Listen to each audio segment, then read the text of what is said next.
الحمد لله وكفى والسلام على عباده الذين اصطفى أما بعد فأعوذ بالله من الشيطان الرجيم بسم الله الرحمن الرحيم ما كان محمد أبا أحد من رجالكم ولكن رسول الله وخاتم النبيين وروي عن النبي صلى الله عليه وسلم أنه قال الحسن والحسين سيدا شباب أهل الجنة وفي رواية هما ريحانتاي من الدنيا وفي رواية اللهم إني أحبهما فأحبهما آمنت بالله صدق الله العظيم وصدق رسوله النبي الكريم ونحن على ذلك من الشاهدين والشاكرين والحمد لله رب العالمين۔ معزز سامعین کرام، السلام علیکم ورحمۃ اللہ وبرکاتہ۔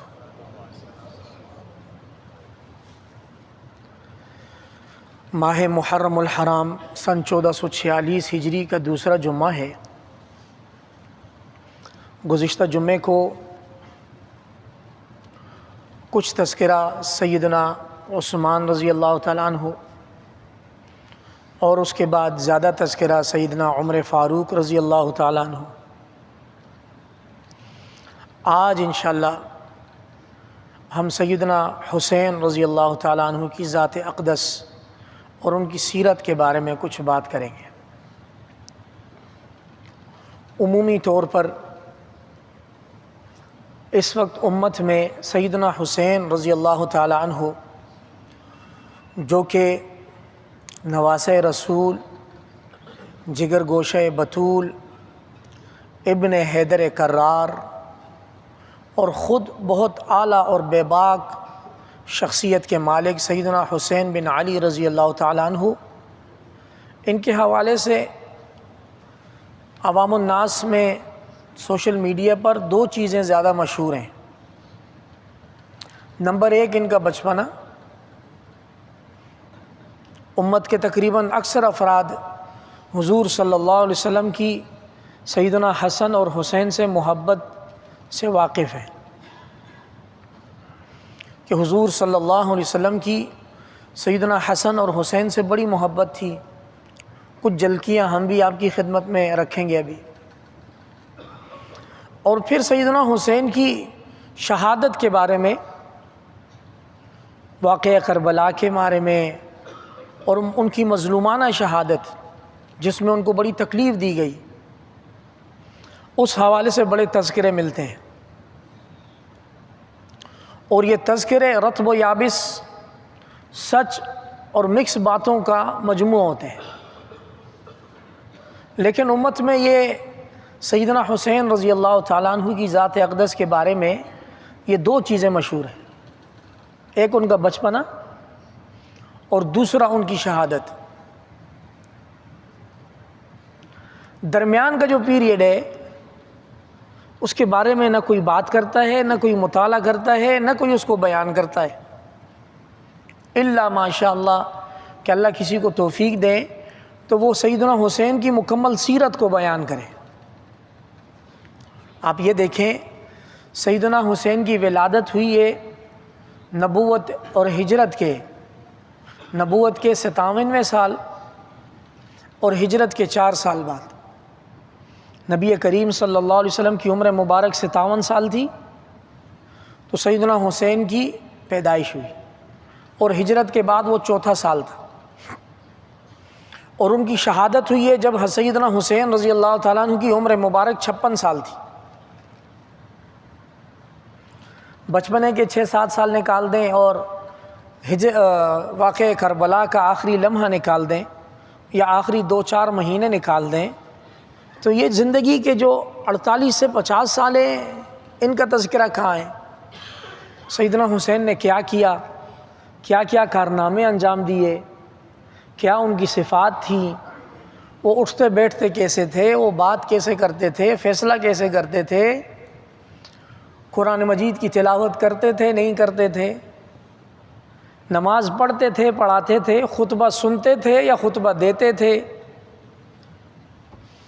امت کو ان چیزوں سے نہ سروکار ہے، نہ امت کی توجہ ہے، اور آج کل کا جو تذکرہ چلتا ہے بس دم بخود ہونا، بس تذکرہ آ جائے تھوڑے سے جھوم جائیں، بس سمجھے حق ادا ہو گیا۔ اذکرکم اللہ فی اہل بیتی، نبی کریم صلی اللہ علیہ وسلم نے 3 دفعہ امت کو ڈرایا ہے۔ کتنی دفعہ؟ کہ میں تمہیں اللہ کی یاد دلاتا ہوں، میرے اہل خانہ، میرے گھر اور میرے اہل بیت کے معاملے میں تمہیں اللہ کی یاد دلاتا ہوں۔ دوسرے الفاظ میں تمہیں اللہ کا واسطہ دیتا ہوں کہ میرے اہل بیت کا خیال کرنا ہے۔ خیال کرنے سے کیا مراد؟ صرف ان کا نام لے کر جھومنا ہے؟ ان کے حقوق ادا کرنے ہیں۔ میں اگر یہ کہوں، علماء حق میں سے ایک بزرگ گزرے جو مدینہ منورہ کے جنت البقیع میں مدفون ہیں، اپنی زندگی کے آخری ایام میں ایک دفعہ 10 محرم کو مدینہ منورہ میں چند لوگوں کو جمع کیا اور پوچھا، آج 10 محرم الحرام ہے، سیدنا حسین کی شہادت کا دن مشہور ہے، آپ میں سے کس کس نے آج تلاوت کر کے اس تلاوت کا تحفہ سیدنا حسین کے لیے بھیجا ہے؟ یہ تو متفق علیہ بات ہے کہ مسلمان جب کوئی نیک عمل کرتا ہے، تلاوت صدقہ کرتا ہے اور اس کے ایصال ثواب کی نیت کرتا ہے تو اللہ اس میت کو ثواب پہنچاتے ہیں، طے شدہ بات ہے۔ انہوں نے تو اس زمانے میں کیا تھا، ہمارا 10 محرم ابھی 2-3 دن پہلے گزرا ہے، ہم میں سے کس کس نے کیا؟ کسی نے بھی نہیں کیا، الا ماشاء اللہ، جس کو اللہ توفیق دے اس نے کیا ہوگا۔ اب حضور صلی اللہ علیہ وسلم کی وہ حدیث ہم سب پر ثابت آتی کہ لوگوں، میں اپنے اہل بیت کے معاملے میں تمہیں اللہ سے ڈراتا ہوں۔ بھائی، اس خاندان کا حق ہے، جب تک اس دنیا میں صبح شام ہوتی رہے گی، وہ اہل بیت کا اس امت پر حق ہے، ان کا خیال رکھنا، ان کے ناموں کو تلفظ، تقدس اور برکت کے ذریعے ان کا نام لینا، ان کا عزت احترام کرنا، اور ان کی جو سیرت کتابوں میں محفوظ ہے اس کو اپنے 5 سے 6 فٹ کے قد پر نافذ کرنا۔ لیلا کے مذاق کے طور پر ایک لطیفہ سن لیں، لیلا کے 2 عاشق تھے، گویا 2 مجنوں تھے، ایک اصلی تھا ایک نقلی تھا، ایک اصلی تھا ایک نقلی تھا۔ لیلا کے گھر کی جو گلی تھی، نقلی والا عاشق لیلا کے گھر کے قریب بیٹھا ہوا، پیالہ رکھا ہوا، لیلا اس کا تذکرہ کرتا رہتا، اور جو اصلی تھا وہ تھوڑے فاصلے پر بیٹھا ہوا تھا۔ ایک دن اس نے پیالہ بھیجا، ہر روز وہ پیالے میں کچھ نہ کچھ کھانے کے لیے بیچتی تھی، وہ جو نقلی فرسٹ کاپی تھی وہ پیالہ لے کے جلدی جلدی کھا لیتا تھا، جلدی جلدی۔ ایک دن لیلا نے آزمانے کا ارادہ کیا، یار یہ ہر روز کھاتا ہے، ذرا اس کو آزمائیں بھی تو صحیح، اچھا اس واقعے میں سبق ہے۔ تو اس نے خالی پیالہ بھیجا اور بھیجنے والے خادم کو بولا کہ جاؤ، وہ باہر سامنے بندہ بیٹھا ہے، اس کو بولو لیلا نے خون مانگا ہے، لیلا نے خون مانگا۔ تو وہ حسب عادت بیٹھا ہوا دم بھر رہا تھا جیسے آج کل ہم بھرتے ہیں، تو پیالہ اس کے پاس آیا تو اس نے دیکھا پیالہ خالی ہے، اس کو پوچھا والا خیر تو ہوئی، آج تو مال شال کچھ بھی نہیں ہے بیچ میں، خالی پیالہ لے کے کدھر آ گیا؟ تو اس نے کہا اوے آج تو لیلا نے خون مانگا ہے۔ اس نے کہا وہ تیری خیر ہو، خون مانگا ہے؟ اس نے کہا میں تو کھانے والا ہوں، خون والا وہ آگے بیٹھا ہوا، اس کے پاس جا، ہم تو ان کے نام پر کھانے والے ہیں، خون دینے والے نہیں ہیں۔ تو وہ خون والا آگے بیٹھا ہوا، اس نے اس سے پیالہ لیا، اصلی والے عاشق کے پاس پہنچا، اس نے کہا لیلا نے خون مانگا۔ اس نے کہا وہ محبوبہ نے خون مانگا ہے، معشوقہ نے مانگا ہے، یہ دنیاوی محبت کی بات ہو رہی ہے۔ یہ سارے نوجوانوں کے کان کھڑے ہیں میری طرف، مولوی صاحب آج ایک عشقی افسانہ بیان کر رہا ہے۔ اس نے کہا اچھا اس نے مانگا ہے، کہا کیا پتہ یہاں سے مانگو، یہاں سے کاٹا، خون ڈالا، جسم کے مختلف اجزاء کاٹ کے اس نے اس پیالے میں خون بھر کے بھیجا۔ آ جائیں اس مثال کو اپنے اوپر فٹ کر لیتے ہیں۔ جب کبھی بھی حضور صلی اللہ علیہ وسلم کا، اہل بیت کا، سیدنا حسین رضی اللہ تعالیٰ عنہ کا نام مبارک، تذکرہ مبارک آتا ہے اور جھوم جاتا ہے، ہم سے بڑا کوئی ان کا عاشق نہیں ہے۔ اب جب ان کے کردار کو کاپی کرنے کی بات آتی ہے تو ذرا دل کے پردے کھول کر سنیں۔ سیدنا حسین رضی اللہ تعالیٰ عنہ نے بچپن میں کچی عمر میں قرآن مجید زبانی یاد کیا تھا۔ ہم میں سے کتنوں نے خود یاد کیا ہے یا کتنوں نے یاد کروایا ہے؟ فیل۔ دوسری بات، جب وحی نازل ہوتی تھی سیدنا حسین رضی اللہ تعالیٰ عنہ حضور صلی اللہ علیہ وسلم کے پاس تشریف فرما ہوتے تھے، حضور صحابہ سے وہ وحی بیان کرتے اور بولتے اس آیت کو اس سورت کی اس آیت کے بعد لکھ دیں، یہ جو آیت نازل ہوئی ہے اس آیت کو فلاں سورت کی فلاں آیت کے بعد لکھ دیں۔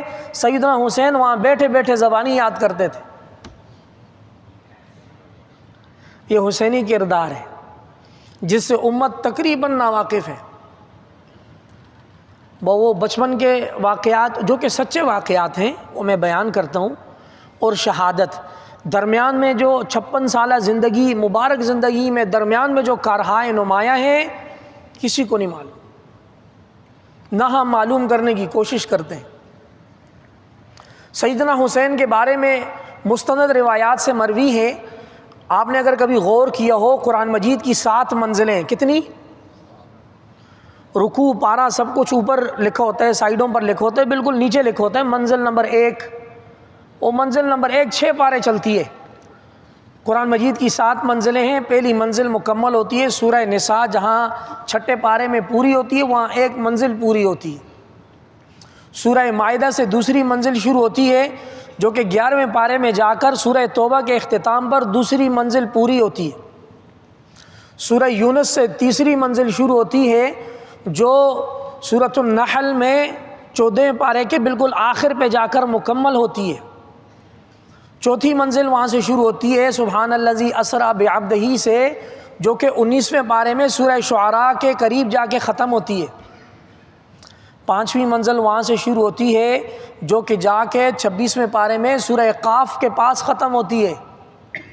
اسی طرح 6 اور 7ویں منزلوں پر جا کر قرآن مجید مکمل ہوتا ہے۔ سیدنا حسین رضی اللہ تعالیٰ عنہ دن اور رات میں بعض روایات میں 1 منزل، بعض روایات میں 2 منزل 24 گھنٹے میں تلاوت کرتے تھے۔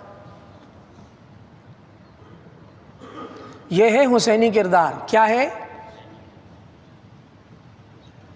ہم لوگ بہت دور ہیں اس سے۔ سیدنا حسین رضی اللہ تعالیٰ عنہ نے ایک دفعہ مسجد نبوی میں ایک شخص کو نماز پڑھتے ہوئے دیکھا۔ اس نے نماز واللہ عالم کیسے ادا کی، اس کو قریب بلایا اور کہا دیکھ بھائی میرا حضور سرور کونین صلی اللہ علیہ وسلم سے بچپن کا تعلق ہے، میں نے ان کے سائے میں تربیت پائی ہے، یہ جو آپ نے نماز پڑھی ہے یہ میرے نانا کی نماز نہیں ہے، یہ جو آپ نے نماز پڑھی ہے یہ میرے نانا کی۔ بڑی احتیاط کی انہوں نے، یہ فتویٰ نہیں لگایا کہ آپ کی نماز نہیں ہوئی بھائی آپ کی نماز مردود ہے، یہ نہیں کہا، بلکہ فرمایا یہ جو آپ نے نماز پڑھی ہے یہ میرے نانا کی نماز نہیں ہے، آئندہ اگر نماز پڑھو تو میرے نانا کی نماز کو سیکھ کر پڑھو۔ سیدنا علی رضی اللہ تعالیٰ عنہ اپنی خلافت کے ایام میں ایک دفعہ نہیں تھے تو سیدنا حسین نے ان کی جگہ پر جمعہ دیا۔ سننے والوں نے یہ بیان کیا کہ سیدنا حسین نے رضی اللہ تعالیٰ عنہ نے پورے خطبہ جمعہ میں حضور صلی اللہ علیہ وسلم کی سنت پر عمل پیروی کرنے کی تاکید کی۔ اور کیوں نہ کریں، ان کے بارے میں آتا ہے کہ یہ جب حضور صلی اللہ علیہ وسلم کو وضو کرتے دیکھتے تھے تو حضور کے وضو کی کاپی کرتے تھے، حضور کو نماز پڑھتے ہوئے دیکھتے تو حضور کی نماز کی کاپی کرتے۔ یہ کردار ہے سیدنا حسین رضی اللہ تعالیٰ عنہ پوری زندگی کا۔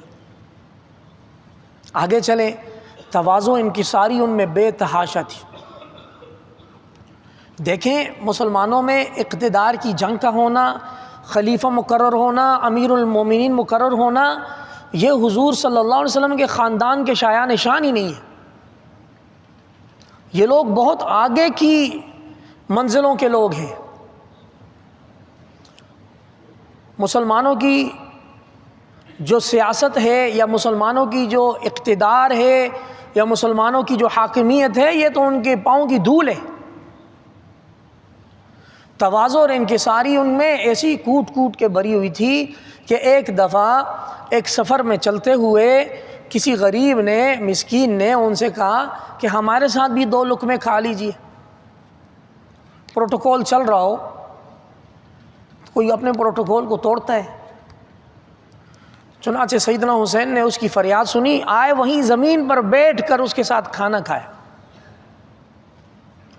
اور اپنے ساتھ والے لوگوں کو کہا بھائی اس کو اور اس کی فیملی کو اب ہمارے گھر پہ لاؤ.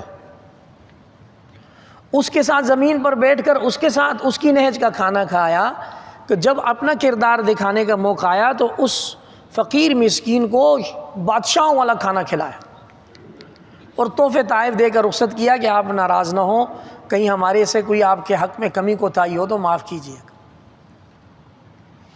سیدنا حسین رضی اللہ تعالیٰ عنہ نے اپنی 56 سالہ زندگی میں 25 سال پیدل حج کیا ہے. کتنے سال؟ اور فرماتے تھے اللہ پاک یہ حج قبول فرما دیں اور اللہ پاک ہمیں اپنے نانا کی زندگی پر عمل کرنے والا بنا دیں. ایک شخص آیا سنت سے دور تھا، فرمایا وَأَقِيمُوا الصَّلَاةَ وَآتُوا الزَّكَاةَ وَأَطِيعُوا الرَّسُولَ لَعَلَّكُمْ تُرْحَمُونَ. اللہ پاک کے 3 وعدے ہیں، نماز قائم کرو، زکوٰۃ ادا کرو، حضور کی پیروی کرو، رحم کیے جاؤ گے. اگر کوئی شخص نماز نہیں پڑھتا، زکوٰۃ ادا نہیں کرتا، حضور کی پیروی جان بوجھ کر نہیں کرتا، رسم و روایات کے آگے آ کر ڈھیر ہو جاتا ہے، ویسے بڑا مرد غیرت ہے، مونچھوں کو تاؤ بھی دیتا ہے، سارے کام کرتا ہے، خواتین جب رسم و رواج کرواتی ہیں تو وہاں تیل ہو جاتا ہے، فیل ہو جاتا ہے. یہ ہمارے ہاں بہت ہوتا ہے. او جی چلتا ہے کام، یہ وہ مسجد میں نکاح کراتے ہیں ہم لوگ برکت کے لیے، مسجد میں نکاح ہو گئے، سب کچھ ہو گیا، سب نیک ہیں، اور جیسے ہی یہ سرمنی اٹھ کے کسی شادی حال میں جاتی ہے تو معلوم ہی نہیں یار یہ وہ فرشتے لوگ ہیں یا کوئی شیطان آ گئے. بالکل الٹ. سیدنا حسین رضی اللہ تعالیٰ فرماتے ہیں اگر کوئی نماز نہیں پڑھے گا، زکوٰۃ ادا نہیں کرے گا، حضور کی پیروی نہیں کرے گا. دیکھیں حضور کی پیروی صرف مسواک کرنے میں نہیں ہے، 24 گھنٹے کی زندگی حضور کی پیروی ہے. خود سیدنا حسین رضی اللہ تعالیٰ عنہ کی شہادت حضور صلی اللہ علیہ وسلم کی سنت کی پیروی میں آگے بیان کرتا ہوں. فرمایا جب وہ کوئی 3 کام نہیں کرے گا، آج ہم دیکھ لیں کہ یہ تینوں کام میجر کام ہیں. امت نماز نہیں پڑھتی، حالانکہ اسلامی جمہوریہ پاکستان ہے، نہ کسی فرقے کی اذان پر پابندی ہے، نہ کسی فرقے کی مسجد پر پابندی ہے، تمام آزادی کھلی سانس ہے، لیکن نماز کے لیے نہیں آتے. ہمیں اس لیے میں یہ بات بھی واضح کر دوں، میں اس لیے نہیں کہہ رہا کہ مولوی صاحب نمازیوں کو بلا رہے ہیں کہیں یہاں چندہ باکس لگا ہوا ہے، جتنے زیادہ نمازی ہوں گے اتنا چندہ ملے گا، حاشا وکلا، یہ مطلب نہیں. نماز اللہ کا حق ہے، اللہ سب سے پہلے نماز کے بارے میں پوچھے گا. اول ما يسأل المرء او العبد یوم القیامہ الصلاۃ. وہ پہلا سوال جو انسان سے قیامت والے دن پوچھا جائے گا وہ نماز کا ہوگا. اب آپ استشراق میں، جدت پسندی میں، لبرلزم میں، الحاد میں اس نماز کی اہمیت کو جتنا کم کرنے کی کوشش کرنا چاہیں آپ کرتے رہیں. اللہ اور رسول کا فرمان حق اور برسچ. سیدنا حسین فرماتے ہیں کہ اگر کوئی نماز نہیں پڑھتا، زکوٰۃ ادا نہیں کرتا، حضور کی پیروی نہیں کرتا، اس پر رحم نہیں کیا جائے گا. قرآن کی آیت ہے. میرے معزز سامعین کرام، سیدنا حسین رضی اللہ تعالیٰ عنہ کی زندگی کا اگر نچوڑ نکالا جائے تو وہ ایک لفظ میں آئے گا کہ حضور صلی اللہ علیہ وسلم کی زندگی کا سایہ تھے سیدنا حسین. کیا تھے؟ ہر چیز کا سایہ ہوتا ہے. حضور اقدس صلی اللہ علیہ وسلم کا سایہ سیدنا حسین رضی اللہ تعالیٰ. اور کیوں نہ ہو بچپن میں تربیت. حضور صلی اللہ علیہ وسلم مسجد نبی میں خطبہ دے رہے ہیں، حسن اور حسین دونوں بھاگتے ہوئے آ گئے. صحیح ہے. ہمارے ہاں اگر ایسا سین ہو جائے نا تو بہت سارے لوگ جن کی سوچ کا محور تھوڑا چھوٹا ہے وہ بولیں گے وہ مولوی صاحب تو اپنے بچوں کو ہی دیکھ رہا ہے، خطبے ممبر پہ بیٹھے ہوئے بچوں کو ہی سنبھال رہا ہے. حضور صلی اللہ علیہ وسلم نے صحابہ کرام کا عربی کا خطبہ چھوڑا، نیچے اترے، دونوں اپنے نواسوں کو اٹھایا، ایک کو یہاں بٹھایا ایک کو یہاں بٹھایا، ان کو پیار کیا. ان کو پیار کرنے کے بعد پھر صحابہ کرام کی طرف متوجہ ہوئے اور پھر اپنے خطبے کو جاری کیا. یہ ایک اجتماعی عمل ہے جس میں آپ سے میں خود مخاطب ہوں، لیکن وہ جو معصوم جان آئی گئی، نبی کریم صلی اللہ علیہ وسلم نے ان دونوں کی دل جو ان بچوں کو تو نہیں پتا کہ خطبہ چل رہا ہے، ان بچوں کے لیول پر اتر کر ان کی دل جوئی کی خاطر ان کو ویلکم کر کیا، بلکہ وارم ویلکم کیا، اپنے ممبر پر بٹھایا اور پھر نصیحت کی بات کو جاری رکھا. اسی طرح ایک دفعہ سیدنا حسین رضی اللہ تعالیٰ عنہ حضور کے کندھے پر سوار تھے. جناب ابو بکر صدیق رضی اللہ تعالیٰ عنہ نے دیکھا اور سیدنا حسین کے نصیب پر رشک کیا، فرمایا نعم المرکب رکبت یا غلام. غلام بولتے ہیں چھوٹے لڑکے کو، اے لڑکے تو کتنی پیاری سواری پر سوار ہے، تو کتنی پیاری. دیکھیں نا سیدنا حسین رضی اللہ تعالیٰ عنہ حضور کے دونوں کندھے مبارک پر. تو نبی کریم صلی اللہ علیہ وسلم فرمایا ابو بکر سوار کو بھی تو دیکھو کتنا پیارا سوار ہے. نعم الراکب ہوا، یہ جو حسین ہے یہ سوار بھی تو بڑا عمدہ ہے. یہ ان کے بچپن کی محبت کی یہ واقعات ہیں. حضور صلی اللہ علیہ وسلم نے اپنے ان دو نواسوں کی خاطر نماز باجماعت میں سجدے طویل کیے ہیں. یہ دونوں بچے آئے، ایک حضور صلی اللہ علیہ وسلم کے دامن سے نیچے پیٹ کی طرف، پیٹ مبارک کی طرف، اور ایک حضور کی پیٹھ پر سوار ہو گئے. ہم میں سے اگر کوئی خوش مزاج ہو تو بچوں کو جھڑک دے گا، استغفر اللہ میری نماز خراب ہو گئی، میرا یہ ہو گیا، نماز میں آ کے میرے ساتھ چپک گئے، اوہو ہو گناہ ہو گیا. یہ سب باتیں غلط ہیں. اس معصوم بچے کو کیا پتا آپ نماز پڑھ رہے ہیں، لہٰذا وہ آپ کے آگے سے گھومے پیچھے سے گھومے مسجد میں شور شرابہ کرے، اس کو فل اجازت ہے. کہ جن لوگوں کی طبیعت میں بچوں کے بارے میں سختی ہے یہ بے جا سختی ہے، اس سختی کو فلٹر کریں. بچوں کو نماز گھر میں بھی اور مسجد میں بھی نماز کے قریب کریں. سیدنا حسن اور حسین سجدے کی حالت میں حضور کے ساتھ وابستہ ہو گئے، حضور نے سجدہ طویل کر دیا، سبحان ربی الاعلیٰ سبحان رب، پڑھی جا رہے ہیں جب تک وہ بچے حضور سے ہٹے نہیں حضور نے سجدہ نہیں اٹھایا. جب وہ کھیل کے وقفے کے لیے پیچھے ہو گئے حضور صلی اللہ علیہ وسلم نے اللہ اکبر کہا. میرے معزز سامعین کرام، حسینی کردار ایک اعلیٰ کردار ہے. یہ صرف دم بھرنے سے اور دھوئیں اڑانے سے نہیں حل ہوگا. اس کا تقاضا، اس محبت کا تقاضا جھومنے سے نہیں ادا ہوگا. اس محبت کا تقاضا یہ جو اللہ نے 5 سے 6 فٹ کا بدن دیا ہے اس کردار کو اپنی ذات پر نافذ کرنا ہوگا. کربلا کے میدان میں آخری لمحات میں عبیدہ بن زیاد، نام شاید یہی ہے، اس نے کہا کہ آپ کو غیر مشروط بیعت کرنی ہوگی یزید کی. سیدنا حسین رضی اللہ تعالیٰ عنہ کے نظریے کے مطابق یزید خلافت کا حقدار نہیں تھا فسق و فجور اور ظلم کی وجہ سے. چنانچہ انہوں نے کہا مجھے 3 راستے دینے چاہیے، یا تو میرا راستہ چھوڑ دو، میں جدھر چاہوں چلا جاؤں، میں یزید کی بیعت نہیں کروں گا، یا مجھے یزید سے بات کرنے دیا جائے، میں اور وہ 1 to 1 ملاقات کرے، میں اس کو قائل کروں گا کہ اس کا یہ جو منصب ہے اس کے مطابق وہ اہل نہیں ہے، میں اس کو اس بات پر قائل کروں گا. نمبر 3 مجھے مدینہ منورہ جانے دیا جائے، البتہ چونکہ میں یزید کو بیعت کا اہل نہیں سمجھتا لہٰذا میں نہیں کر سکتا. اس بدبخت نے ان تینوں آپشن میں سے کوئی بھی نہیں مانگا اور فرمایا آپ کو میرے ہاتھ پر یزید کی بیعت کرنی ہوگی ورنہ لڑائی کے لیے تیار رہیں. تنگ آمد بجنگ آمد، مرتا کیا نہ کرتا. سیدنا حسین نے اپنے عقیدے اور نظریے کے مطابق کسی غیر اہل کی بیعت کو جائز نہیں سمجھا اور اپنی راہ، اپنی جان اللہ کی راہ میں قربان کر دی. ہمیں بھی چاہیے کہ نبی کریم صلی اللہ علیہ وسلم کی سنت پر عمل کرتے ہوئے کسی کو خاطر میں نہ لائیں. حضور کی سنت پر عمل کیے جائیں. انشاءاللہ ایک اچھی موت ہمارا بھی مقدر ہوگی۔ اللہ کریم ہمیں عمل کرنے کی توفیق عطا فرما دے۔ وآخر دعوانا ان الحمد للہ رب العالمین۔ سنتیں ادا کیجیے۔